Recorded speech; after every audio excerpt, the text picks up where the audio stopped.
Michelle Obama just managed to edge out Melania Trump as the most popular first lady in a fresh DailyMail poll. But it was a nail-biter. Michelle led with 43%, just 4 points ahead of Melania Trump at 39%. And poor Jill Biden, she didn't even stand a chance, lagging far behind at 10%. I'm very strong, I'm very confident, and I live my life. Melania received plenty of love in this poll, with people praising her as beautiful, classy, and elegant. On the other hand, Democrats weren't so kind, throwing around terms like gold digger. Ouch. I could say I'm the most bullied person on the world. Now let's talk about Michelle and Melania, because the tension between these two goes back years. This isn't just about public approval, it's personal. And every little move they make seems to add fuel to the fire. For instance, Michelle skipping Trump's second inauguration raised a lot of eyebrows. Coincidence? Maybe not.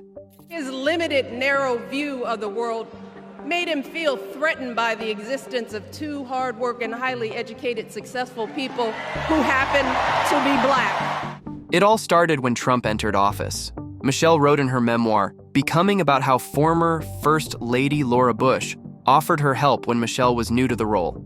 Michelle said she tried to extend the same courtesy to Melania, but according to her, Melania never reached out. When Michelle was asked by ABC News if Melania had reached out for advice, she simply responded, "No, she hasn't." Straight to the point. Melania's team, however, didn't let that slide. Her communications director, Stephanie Grisham, fired back, calling Melania a strong and independent woman who didn't need Michelle's guidance. So much for that East Wing camaraderie. I was never a friend with her. And let's not forget Michelle's brutal honesty about Trump's inauguration in 2017. She admitted in her memoir that she couldn't even fake a smile during the event, saying, "I stopped even trying to smile." She also didn't hold back on her thoughts about Trump defeating Hillary Clinton, calling it a hard pill to swallow, especially for women voters. Then there was the awkward gift exchange at Trump's inauguration. Remember when Melania handed Michelle that Tiffany & Company box? Michelle's face said it all. She was scrambling, looking for someone to take it while cameras were rolling.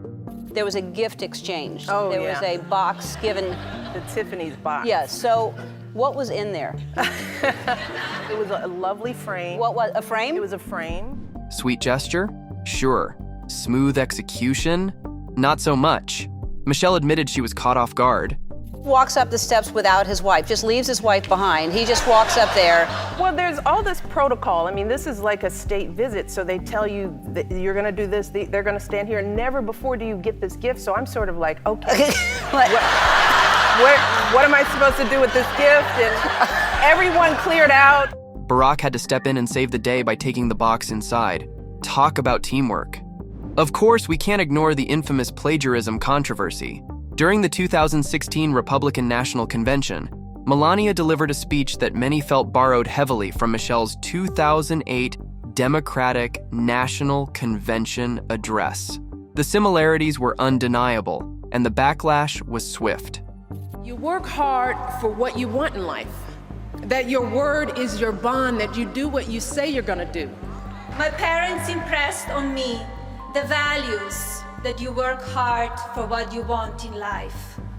That your word is your bond, and you do what you say and keep your promise. Years later, in her 2024 memoir, Melania, she finally opened up about the scandal. Melania admitted the speech had undeniable similarities to Michelle's and blamed her campaign team for failing to properly vet it. She described feeling betrayed by her staff. It's clear that controversy left a mark on her.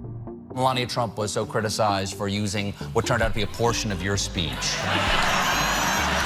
But do you have any sympathy? Because there are people around her creating things, and I have some sympathy for her. Do you understand how that might be sympathetic for what happened to her? Yeah, that was tough.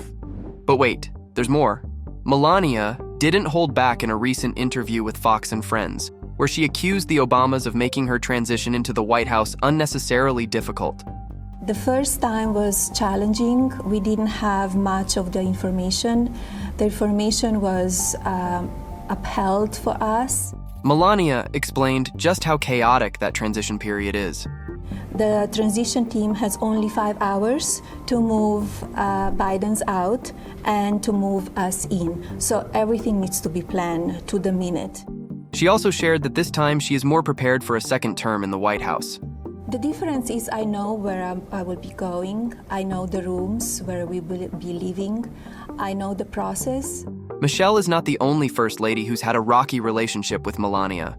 There's also been noticeable tension between Melania Trump and Jill Biden. Over the years, these two have clashed, and their quiet rivalry is clearly still in play.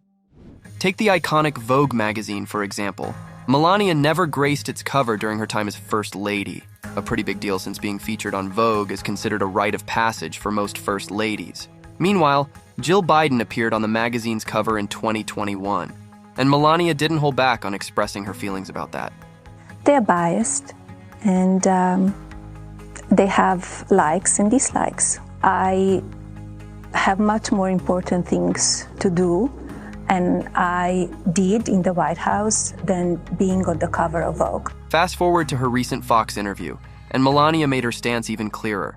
For me, we have so many other important things to do than to be on the cover of any magazine. I think the life would not change for anybody if I'm on the cover of the magazine. Can I retry? Sounds like a subtle dig at Jill, don't you think? But wait, there's more. Melania Trump recently made headlines by skipping the traditional tea and tour with Jill Biden at the White House this November. It's a tradition where the First Lady welcomes her successor as a gesture of goodwill when the outgoing president meets the incoming president-elect. And I want to show them that I don't care. You could criticize whatever you want to say, but it will not stop me to do what I feel it's right. Melania's decision to skip the meeting goes beyond mere scheduling. Considering her history with Jill, it feels like a deliberate choice rather than just a coincidence. Let's rewind a bit. Back in 2021, Melania broke a 70-year-long tradition by not inviting Jill for the customary tea when the Bidens moved into the White House. It was a move that raised eyebrows and set the tone for their icy dynamic. Stephanie Grisham, Melania's former aide, even revealed that Melania had no intention of welcoming Jill, following her husband Donald Trump's claim that the 2020 election was stolen. Apparently, Melania's independent streak didn't apply to this situation. She was firmly in Trump's corner on this one. I support my husband 100%. Fast forward to today, and the tension is still palpable. Jill reportedly reached out to Melania after the assassination attempt on Donald Trump in July, but Melania questioned whether the gesture was genuine. Why? Well, just days earlier, Jill had reportedly called Trump evil and a liar during a campaign event. He's evil. He said he didn't want to be seen with injured veterans because it didn't look good for him. Ouch. Can you blame Melania for side-eyeing that phone call? Now let's talk about the FBI raid on Mar-a-Lago in 2022. This incident seems to have fueled Melania's lingering grudge against the Bidens. She's been vocal about her anger, calling the raid an invasion of privacy after agents searched through her wardrobe and even her son Barron's room. To make her point, she posted a clip on X highlighting the Fourth Amendment, claiming her rights were violated. And if that wasn't enough, Melania openly criticized Democrats for creating a toxic atmosphere that, in her view, contributed to the threats against her husband. So how invasive was that? Did it make you angry? How did you feel? Yeah, it made me angry. Yes, invasion of privacy. But let's not forget the long-standing Battle of the Jackets. Remember when Melania wore that infamous Zara jacket with "I really don't care, do you?" on the back during a visit to a migrant detention center? Critics slammed her for the insensitive message. Jill, however, seemed to fire back in her own way years later, wearing a blazer with "Love" written in sequins at a G7 summit. Talk about contrasting vibes. Why did you wear it? I wore the jacket to go on the plane and off the plane, and it was for the people and for the left-wing media who are criticizing me, and I want to show them that I don't care. Now here's the juicy part. Donald Trump managed to turn all this tension into, of all things, a marketing opportunity. During the reopening of Notre Dame de Paris, Trump and Jill Biden were seated just one seat apart. Photos of their friendly exchange quickly circulated, but Trump took it a step further. He used one of those photos to promote his fragrance line. Yes, you heard that right. On Truth Social, he posted a picture of himself chatting with Jill, captioning it, "A fragrance your enemies can't resist." Classic Trump, right? Now, who's your favorite First Lady? Do you think the rivalry between Michelle, Melania, and Jill is as intense as it seems? Or is it all just media hype? Drop your thoughts in the comments below.